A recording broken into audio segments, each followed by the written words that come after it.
All right, so last week we were so optimistic, then the Mets get swept by the Rays. However, there's still a lot to be optimistic about, says Andy Martino, says Steve Cohen, two authorities of equal importance to all of you at home. We'll discuss this Mets roster, all the injuries that they're dealing with. It starts right now.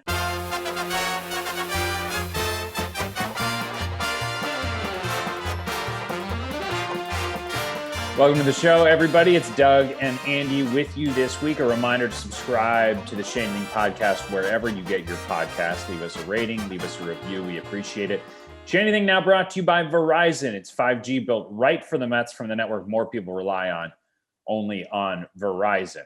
So Mets got swept by the Rays. It looked like two things were happening, and I think both things could be storylines and takeaways.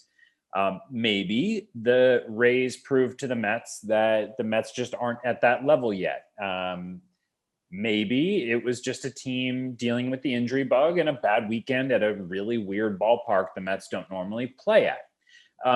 Andy wrote a column basically saying, keep the faith. The Mets are beat up, but they're a good team. They have depth. Andy, why...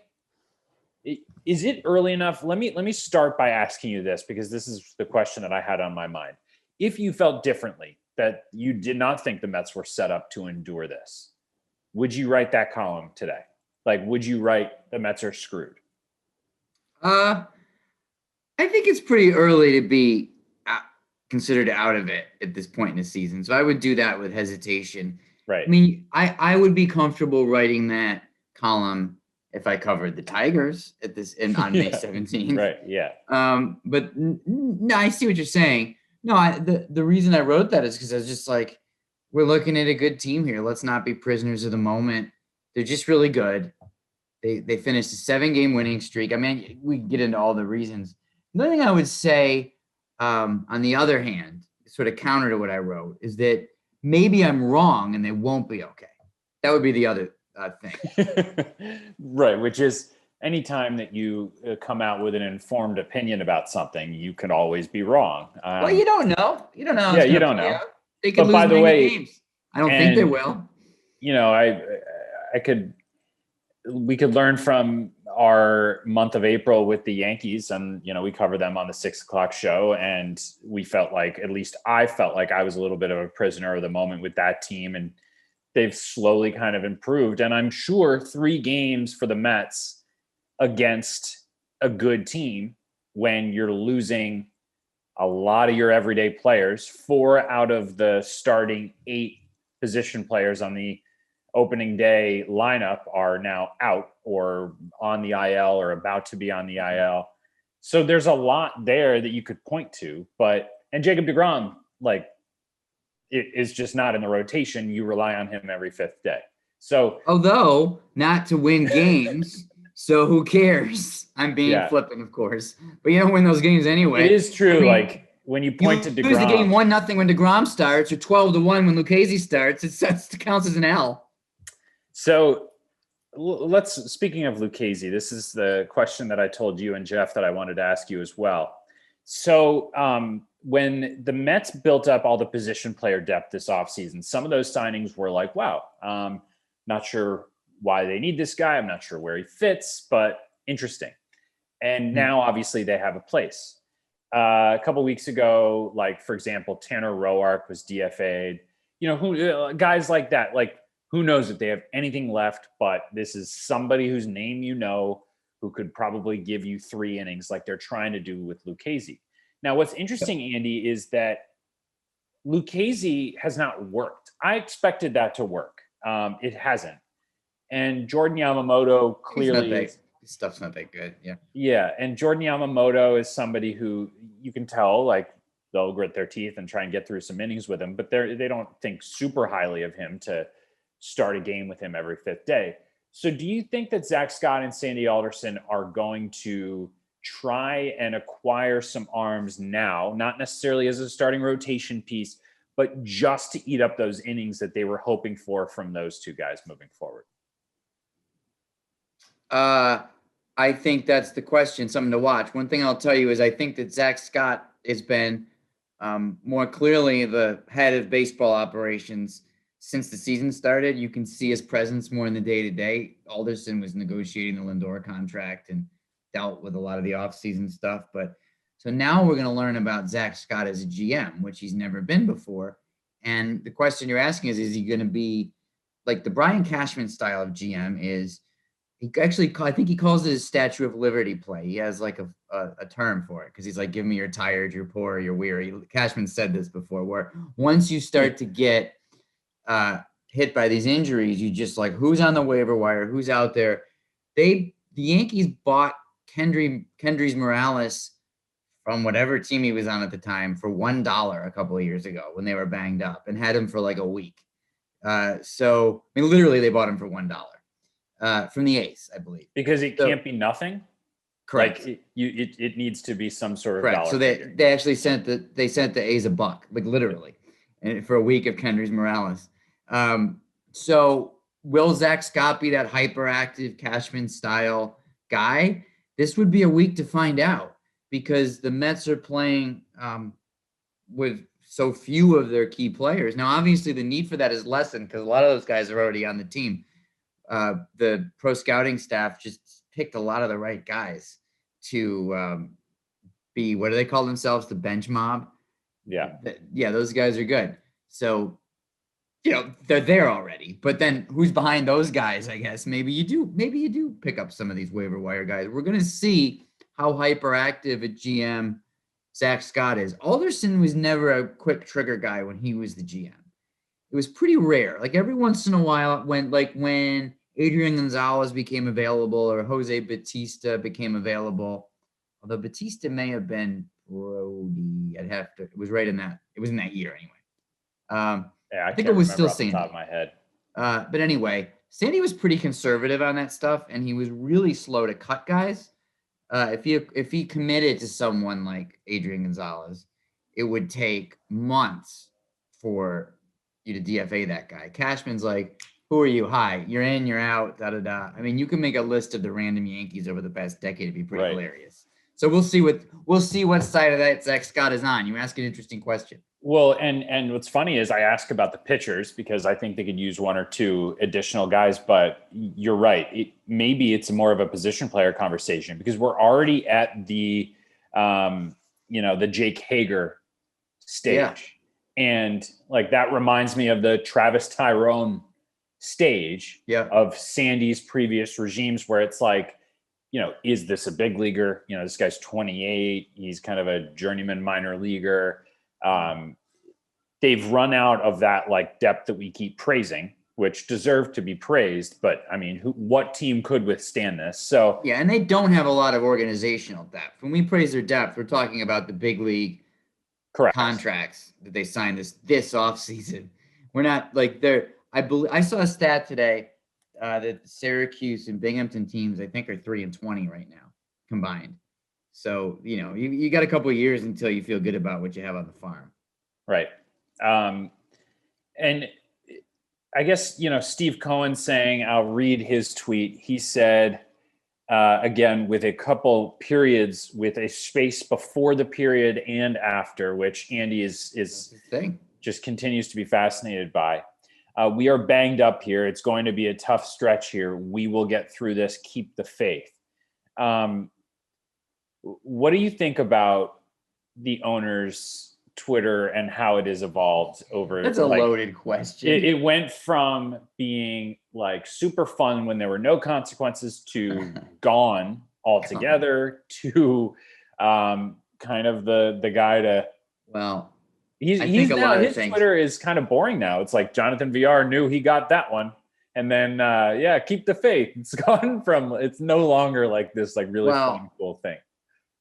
As someone who would truly wants to delete my Twitter account, I don't understand why any human being, especially one who's doing so well in life, would voluntarily be part of that culture. That's what I think.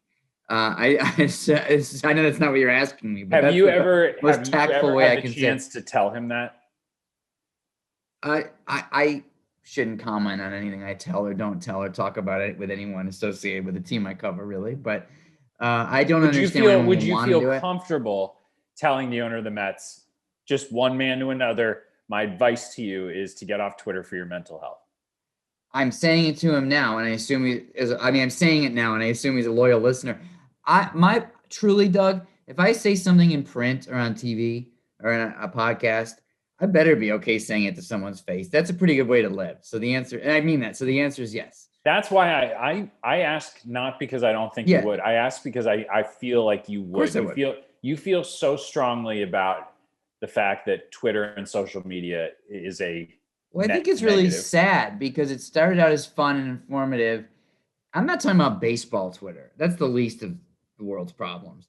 I'm just saying, as a whole, it's become a place where people interact in a more toxic way than they often do in person. And I find that to be a net negative for mankind. But why? I don't know why. How? Let's talk about the Mets. It's so much like the interactions are so much more toxic than they are in person. So I just don't understand what the point is. How many toxic interactions do you have in person? They don't happen that often unless you're, Well, they're starting to happen. One thing that worries me about Twitter is they're starting to happen. There was that video of Ricky Schroeder shooting the Costco employee that was viral over the weekend, the Silver Spoons guy. I didn't see it. All right. Well, you know what? Let's just move on. I'm saying there's a toxicity online, which now people are starting to act out in a way. Yeah, for really, the online. Which really freaks me out. Yeah, you're coming doing to life, it performing it for the online. Anyway, there's a reason I follow 0 people on Twitter because I don't want to see any of it. And if I was ever not in this industry, which I hope doesn't happen because I love my job, but if I weren't in this industry, I would delete my account after 5 seconds. Once again, you're listening to the Shea Anything Podcast brought to you by Verizon. But I like people. Can I just say that people say we don't want to hear from Mets fans. It's like, one of my favorite days I've ever had on my job was the Fan Fest, or the second favorite day was the QBC when we were actually there in that pub in Astoria. I love talking to people. If you're out there listening, I love talking about the Mets with you guys. I just don't want to tweet with you about it because it's just not as fun. You're listening to the Shea Anything Podcast brought to you by Verizon. It's 5G built right for the Mets from the network more people rely on, only on Verizon. Okay, so offensive. Let's do the 3-batter rule. So I a lot of times when you have this many injuries, you try and go around the diamond and think about who's left. So you have McCann, Alonso, VR, Lindor, let's see who's between second base and third. Who's gonna play now? Well, you have Peraza, Jose Peraza. Then you have in the outfield Dom Smith in left, Kevin Pillar in center, and Josh Hager, Janeshwi Fargas may be coming up. They can bring up Khalil Lee again if they prefer. If they put someone on the IL. You can bring someone up who you just optioned. Again, we're recording this Monday at noon. So you're going to know all the answers to this by the time we don't have anything official on the injured list for Conforto or McNeil. But as I just went through that, Andy, I have a lot of questions. First of all, when can a rational Met fan at home get frustrated by McCann not hitting, given that he's been really good for the pitching staff now? That's totally frustrating. You can absolutely. I would be frustrated if I had that emotional investment. He's making a lot of outs. And by the way, I understand, and I think Keith talks about this a lot, and Ron does some, the way that he's seems to be encouraging pitchers to be aggressive and pitch inside. And there's definitely some unquantifiable things he's bringing to the table. But we've seen him not do everything great defensively, obviously, too. So both sides of the ball have been a little bit of an issue. Absolutely be frustrated. JT Realmuto was out there. Man. Yeah. At the time in the offseason, I thought that Realmuto was an unnecessary risk. 30-year-old catcher coming up on 30, wanted a huge contract. And I can never criticize this because at the time that was my position. But after they gave Lindor a 100-year contract or whatever it turned out to be, the 5 years on Realmuto doesn't sound so risky anymore in that light now, does it?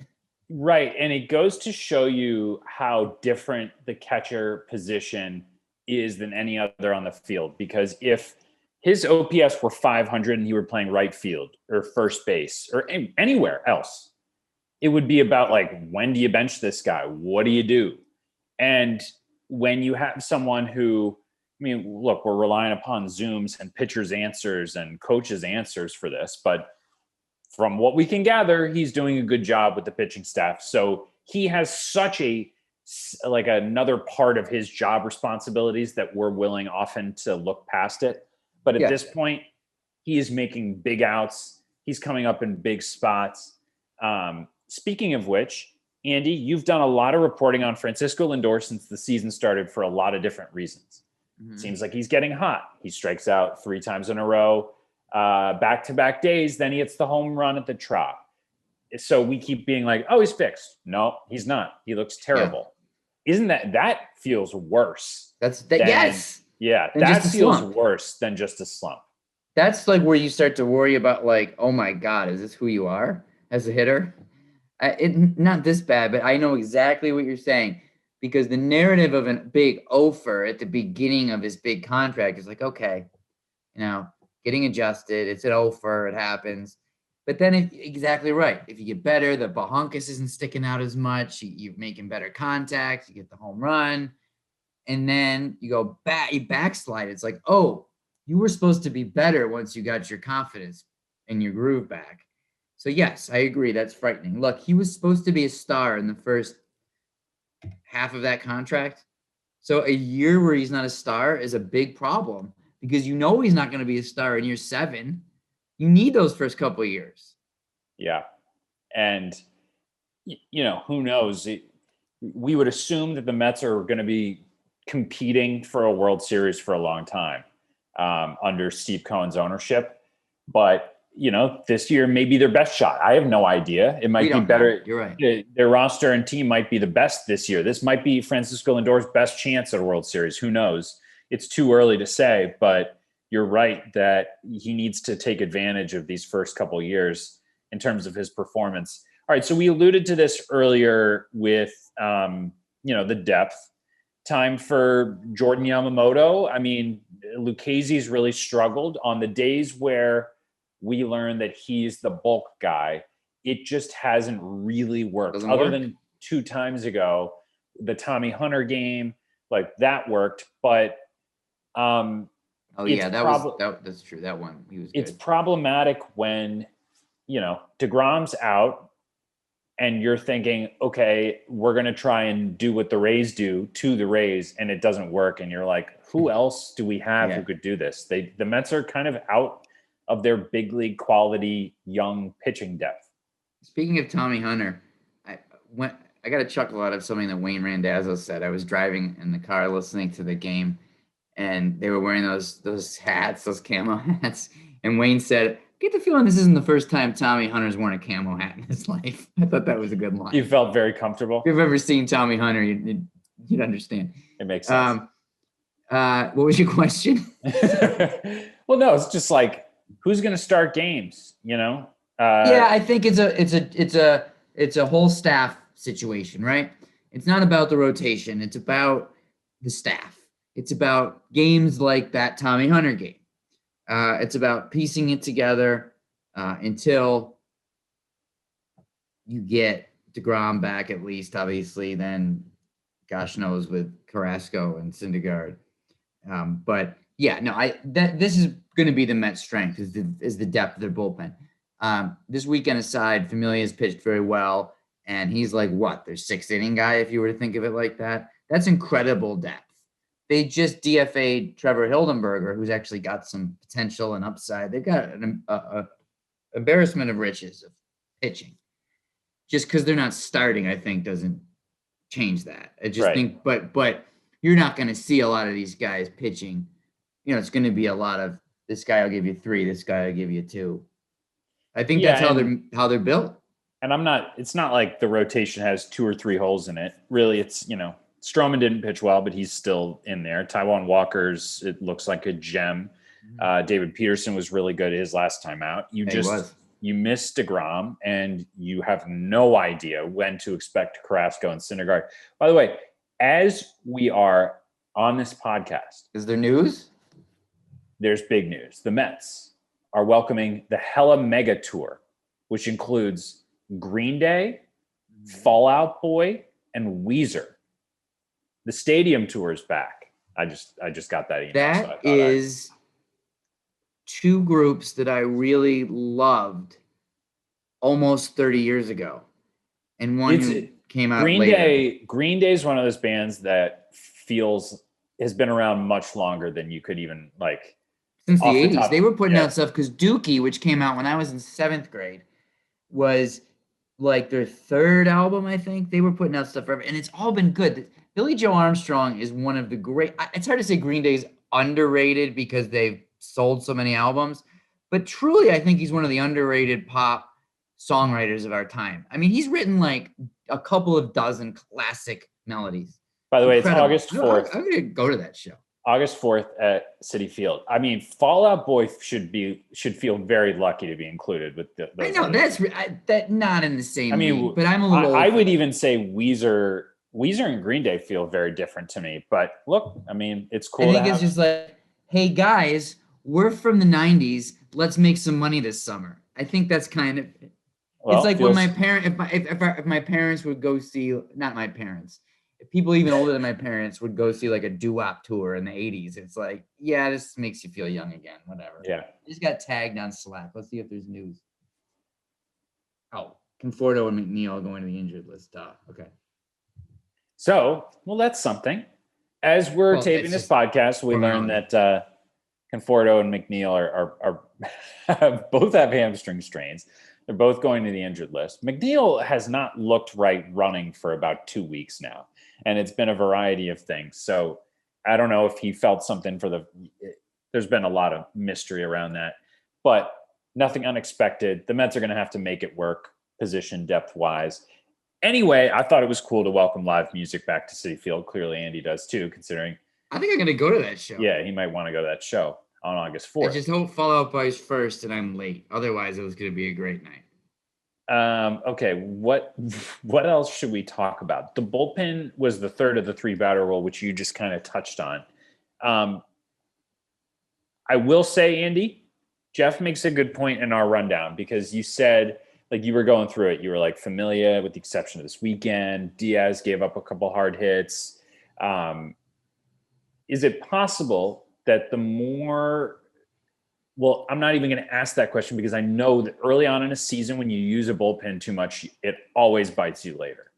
And so if the Mets are just trying to tread water through the starts that Jacob deGrom and, Stroman or Walker, if they're relying on the bullpen for games that those guys don't pitch, could be problematic down the road. If you're bringing in May and Castro to put out fires every single night. Oh, yeah, no, it's a good point. And the Rays made the World Series doing this last year. But guess what last year was? 60 games long before the playoffs. So it does call into question whether you can teams are really into this model now, and I think it's fair to ask league-wide how that'll hold up and if relievers' arms will be okay. We've seen a lot of gas. I remember covering being in Houston to cover Game 6 of the 2019 ALCS, which later became the Altuve buzzer allegation game. But that game was actually started by two relievers. Chad Green started for the Yankees, and I can't remember, but a reliever started for the Astros.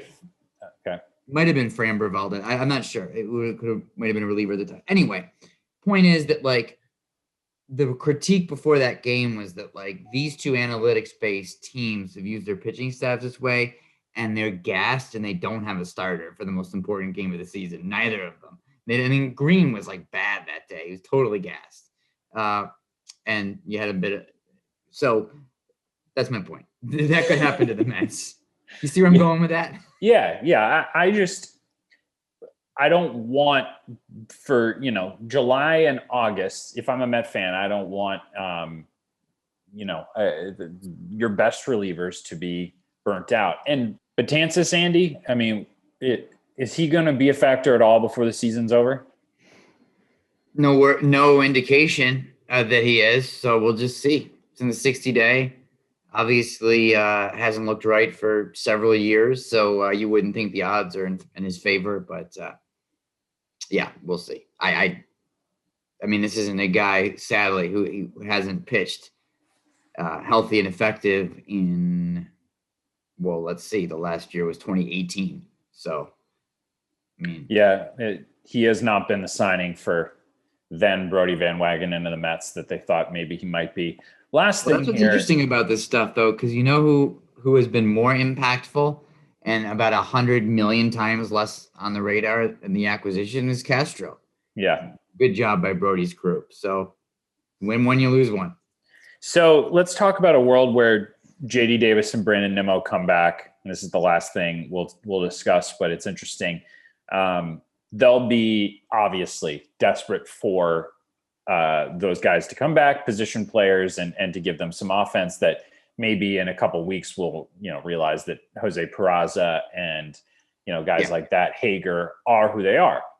But if you rewind a week ago or even less, when it was all about Pilar and VR and the defense that they bring, versatility, base running, is it possible that the Mets will have learned that those guys should be a more, integral part of their A lineup? Like that having Pilar in there, having VR in there brings intangibles that maybe those other guys can't. Well, no, I think that VR is a player, obviously. Third base can be something that there can be creative with all year, depending on who's hot. I mean, JD Davis is just such a good hitter when he's right, but VR is a really good player. I look at third base a little different. There's probably a reason why they never committed to Davis as like the guy, because they have that flexibility. They have two guys that bring something different to the table who you can get away with as your third baseman and thrive as your third baseman. They both have their drawbacks, but they're both good players overall. The other guys, no, I think there's a reason why those guys are primarily bench players over the long haul. I don't think that Nimmo is in danger of getting Wally pipped by Pilar or anything like that, and generally this way over the roster. I think it's just worth then going around the league and reminding ourselves of all of the teams that are missing key players, and you have guys that step up if you're going to be okay. And I mean, they're playing the Braves this week without Soroka and Acuna, obviously. The Phillies I think they played on Sunday without Harper, Real Muto, and Gregorius. So, every team's got these guys, and some of them will get hot. The NL East, some of the subs will get hot, and then whatever. Everyone will tread water. Has not been what we kind of all expected because of so many injuries. I mean, each team's dealt with a lot of blows. Each team is dealing with, like, it feels like the Phillies are constantly a mess. I mean, Gene Segura and Joe Girardi almost beat each other up in the dugout, and Girardi's wound a little tight in life. He is a little bit. He might take his job even a little too seriously. Oh, he takes his job seriously, man. That guy is serious. He was tough. Serious the man. The Yankees needed to move on from that vibe. Let me tell you. Whew. Nice. I think a good person, but just so tight. Luis Guillorme's out, and that's one that I have kept forgetting about for a couple weeks now. You were right back when I was talking about him being the third baseman over JD Davis, that JD Davis is just too good a hitter. They're the two players in two different categories, but that's another name to remind yourself that it's not just the starting 9 opening day guys that are out. I mean, your primary depth infielder is also on the injured list. Jose Martinez was a really good signing. Yep. Remember him? He's out. Yep. He on the 60-day with a knee. Yep. Yeah. Knee injury from spring training. So yeah, that's a good point. That their depth under their guys is actually being tested. And again, you talked about earlier how this might be their year. Well, this might be one of the reasons why this is one of their prime opportunities, because this is happening so much around the league.